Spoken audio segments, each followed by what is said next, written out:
רגע, אני גם רוצה ממתק.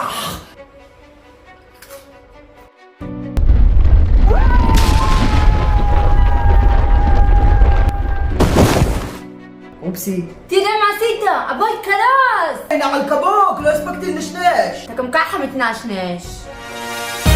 והרי ידיעה שהתקבלה זה עתה. חוליית חמאס חוסלה בתוך בית בעזה על ידי סמך, לוחמת סמויה של השב"כ.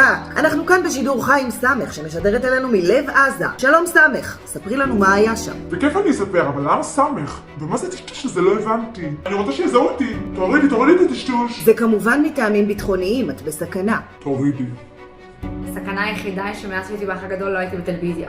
אז הגעתי דרך המנהרות לבית הזה. זיהיתי את המסכות מודיעין מקדים שאספתי. שום מודיעין, את לא ידעת על זה. ובפעולה מתוכננת מראש הגענו בטעות למזרוק בה. הקרסתי את הבית.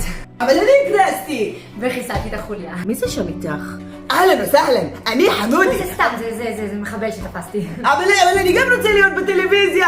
הוא לא אפוי. טוב, אז תודה לסתיו קצין וברכות על החיסול. אללה אכבר.